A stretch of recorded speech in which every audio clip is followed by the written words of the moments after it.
السلام عليكم. وحده من أسوأ التجارب اللي تقدر تكون عندك مع جوجل ادز هو انه يوصلوك بزاف ديال الكليكس والكامبين ديالك يجيوها بزاف ديال الكليكس، ولكن يكونوا عندك المبيعات قلال ولا ما كاينينش كاع. في هذا الفيديو هذا ان شاء الله غادي نشارك معك 4 ديال الحوايج اللي غادي تطبقهم باش تطور من الكامبينز ديالك والريزلت ديالك تكون احسن.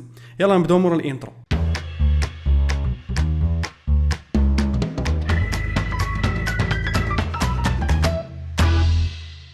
قبل ما نبدا الاخوان غادي نهضروا من المنطلق ديال انك انت ديجا عندك التراكين ديالك خدام مزيان، يعني الكونفرجن تراكين خدام وديجا صاوبتيه. غادي نهضروا على اول نقطه من النقط ديال التحسين ديال الكامبين ديالك اللي هو الكيورد تارجتين.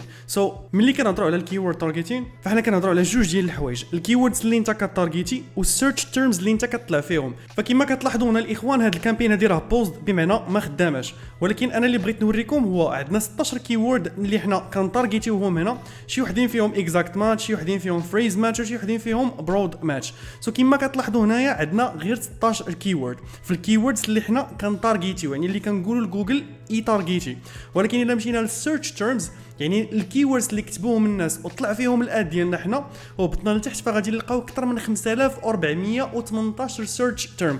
انت دابا الحاجه اللي باغيك تفهم هو انه الكيوردز اللي كتارجيتي مع السيرش تيرمز ديالك خاصهم دائما يكونوا ريليفنت وقراب، يعني ما خاصكش انت تكون كتارجيتي واحد الكيورد وجوجل كيطلعك انت في كيوردز اخرين اللي ما غاديش يجيبوا لك السيلز. فاشنا هو المعمول في هذه الحاله هذه؟ مره كل 5 ايام او لا 7 ايام فغادي خصك تجي السيرش تيرمز ديالك اللي كاينين هنا ودير جوج ديال الحوايج. الحاجه الاولى هو تفلتري الكيوردز اللي ما مزيانينش، يعني كتشوف الكيوردز اللي كيجيبوا لك اكبر عدد ديال الكليكس وفي المقابل ما كيجيبوش لك حتى شي سير، فهادوك هما اللي كيضيعوا الفلوس، وهادوك هما اللي اما غادي تحيد يا اما غادي تبدل التارجيتين ديالهم مثلا من البرود الفريز او الاكزاكت ماتش. والحاجه الثانيه اللي خاصك دير هو بعد الخطرات جوجل عوض ما تيجيب لنا غير الكيوردز اللي ما مزيانينش في هذا السيرش تيرم، شي خطرات كيجيب لك كيوردز مزيانين اللي كيجيبوا لك سيلز وانت ما ديرهمش في التارجيتين ديالك.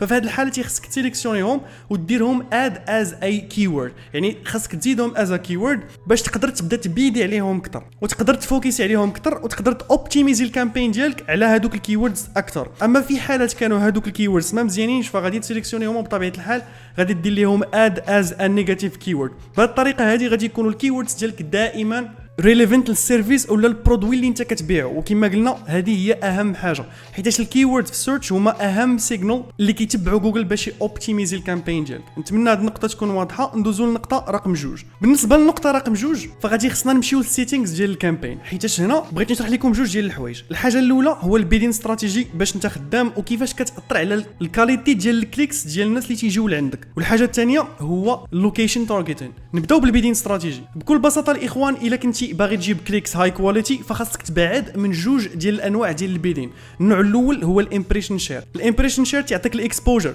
يعني كيعطيك اكبر عدد ديال الامبريشنز الناس خاصهم غير يشوفوا الاد ديالك وماشي بالضروره الناس اللي بالضبط باغيين يشريو. والهدف تيبقى هو ان الناس يتعرفوا على البراند ديالك ويشوفوك في السيرش اكثر. وهذا الشيء كينتج بعض الخطرات على ان بزاف ديال الناس اللي ما عندهم حتى شي انتنشن باش يشريو هذاك السيرفيس ديالك يكليكيو على الاد ديالك، حيت انت اللي كطلع بزاف في البلايص الاولين ولكن كما قلت لك ماشي الاودينسز الصحاح، فبالتالي غيجوك بزاف ديال الكليكس وعدد قليل بزاف ديال السيلز. النوع الثاني ديال البيدين استراتيجيز الاخوان اللي بغيتكم تبعدوا منه الا كنتو باغيين ديروا الكونفرجن كامبينز، يعني باغيين تفوكسيو بزاف على البيع ديال لي سيرفيس او لي برودوي، فهو الكليكس. حاول ما توبتيميزيش الكامبين ديالك على الكليكس. يعني كما كتلاحظوا هنا الاخوان عندنا الكليكس او الامبريشن شيرز، هادو بجوجهم خاصكم تبعدوا منهم قدر الامكان، خصوصا الا كانت الكامبين ديالك ديجا خدامه وديجا كتجيب لك بزاف ديال الكليكس بهاد البيدين استراتيجيز ولكن السيلز ما كاينينش. فبطبيعه الحال غادي خصك تبدل البيدين استراتيجي ديالك، ولكن خاصك تعرف بلي باش تبدل البيدين استراتيجي راه هو اكبر تغيير تقدر ديرو للكامبين ديالك، بمعنى غادي تعاود الكامبين ديالك كلشي ازيرو وغادي تدوز من الليرنين فيز ديالها عاوتاني اللي يقدر تكون سيمانه جوج ديال السيمانات الى اخره، طبيعه الحال على حسب البيدجي ديالك والبرودوي اللي كتبيع وفين كتبيعو الى اخره.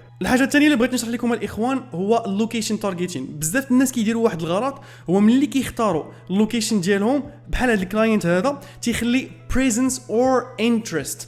يعني الا درتي انت presence or interest كتقول ليه مثلا انا باغي نتارجيتي الناس اللي كاينين في المغرب والناس اللي مانتريسين بالمغرب، وهذا الشيء بطبيعه الحال تيأثر على العدد ديال الناس اللي كيشوفوا هذاك الاد ديالك، حيت العدد ديالهم بطبيعه الحال تيولي كبر والكليكس تاعهم تيتزادوا، ولكن دوك الكليكس اللي كيجيو من عندهم ما غاديش يكونوا ريليفنت، يعني ما غاديش يجيبوا لك حتى شي سال. والحل هو بكل بساطه تختار اونلي بريزنس، يعني الناس اللي كاينين في هذيك اللوكيشن. الا في بعض الحالات كاينين شي ناس اللي كتخدم لهم بريزنس اور انترست احسن من لو شوا الثاني، ولكن 99% من الاوقات والناس اللي كنخدم معاهم فهم تيختاروا هاد بريزنس بوحدها. دابا الاخوان غادي ندوزو للنقطه الثالثه، وهي اللي متعلقه بالفيجوالز اولا داكشي اللي كيشوفوا الناس، اللي هو الاد كوبي ديالك. فبالنسبه للاد كوبيز الاخوان فهي مهمه بزاف، وعندها واحد العلاقه مباشره بالسي تي ار ديالك اولا بالكونفرجن ثرو ريت اللي كنت شرحت لكم ديجا في الكورس. الاخوان اللي بغى يشوف الكورس راه غادي يلقاه في الديسكريبسيون فابور، كنهضر فيه على جوجل ادس من ا حتى لزد. فباش نرجعوا للموضوع الاخوان، الاد كوبي ديالك مهمه بزاف. فباش نبسط لكم اسهل طريقه باش تكتبوا الاد كوبي ديالكم بطريقه مزيانه وسهله، هو غنوريكم بعض لي زيكزامبل هنا الاخوان. فكما كنشوفوا مثلا شي واحد تيقلب على كار انشورنس، كما كنلاحظوا هنايا الاخوان اول واحد كيطلع هو اكثر واحد ريليفنت بطبيعه الحال، والطريقه باش كاتب الاد كوبي ديالو ذكيه وكرياتيف. فكنقراو مثلا $19 for car insurance، بنادم ملي تيقرا هذا الكويشن هذا تيبغي يعرف الجواب ديالو، فهادشي تيؤدي الى واحد السي تي ار كبير بزاف. يعني اللي شاف هذا الاد كوبي تيكليك على هذا الاد. هنا كنشوفوا الاخوان باللي راه الطريقه باش غادي تكتب انت الاد كوبي ديالك خاصك تكون فيري سمارت وذ غير ما تكتبها بطريقه تكون سامبل ومباشره كما غنوريكم في الاكزامبل الثاني، اولا تقدر دير واحد التيست ديال شي سؤال ولا شي عرض اللي خاص ضروري داك الانسان يكليك على الاد ديالك باش يعرف الجواب ديالو. وجوجل بطبيعه الحال ملي كيلاحظ بلي راه الناس تيكليكو بزاف على الاد ديالك تيقول بلي راه الريليفنسي ديالك مزيانه، وبطبيعه الحال كجائزه ليك انت فكتولي كطلع في البوزيسيون الاولى اولا الثانيه. وبطبيعه الحال هادشي ما كيوقعش ديما، ولكن كنحاول جينيراليزي باش انت تفهم الفكره والاهميه ديال الاد كوبي ديالك وكيفاش السيد اللي كيقلب خاصو يتونجاجا معاها. فعندنا هذا المثال الثاني اللي هو بلي سامبل على هذا اللي شفنا قبل. فكما كتلاحظوا هنايا عندنا غير المين كيورد اللي كيقلب عليها هذا السيد زائد واحد السي تي اي اللي هو ريكويست ا فري ديمو.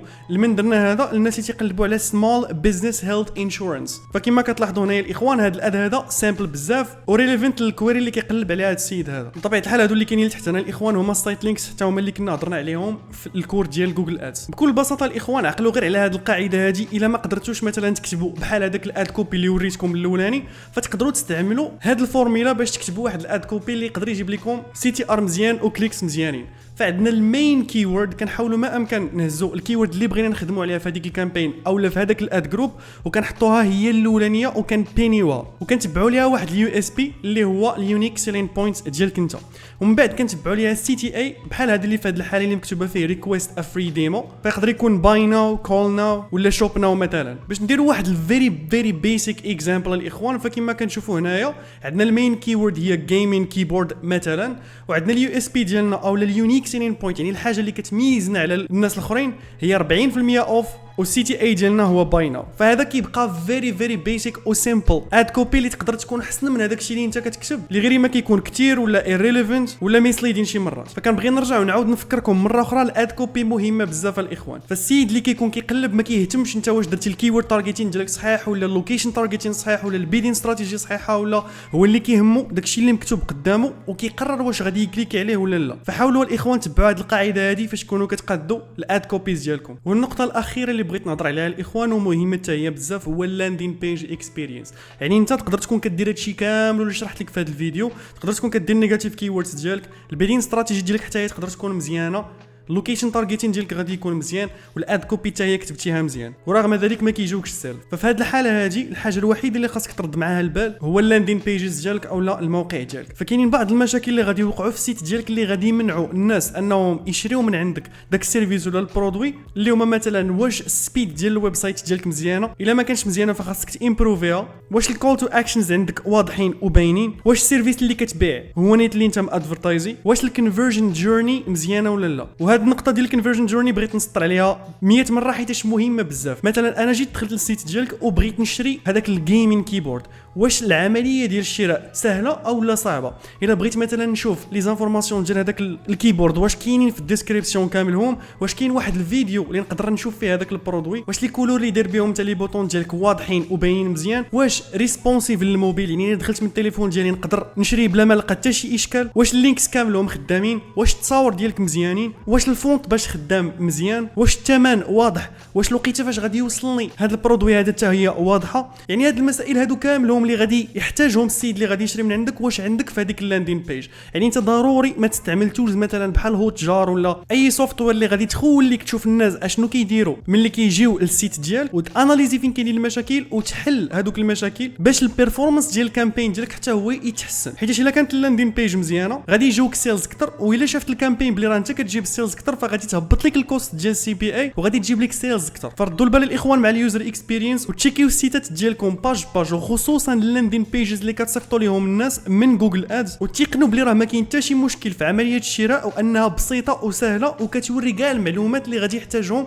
هذاك الكلاينت اللي غادي يبغي يشري. باك الاخوان غادي نكون ساليت هذه الحلقه هذه. الا بغيتوا تهضروا معايا ولا محتاجين المساعده في جوجل ادز فغادي تلقاو السيت ديالي لتحت marketingschool.ima. بطبيعه الحال ما تنساوش ديروا لايك وسبسكرايب للقناه الا كنتم انتريسين بفيديوهات بحال هادو ديال الماركتين. بسلامه ونشوفكم في فيديو جاي ان شاء الله.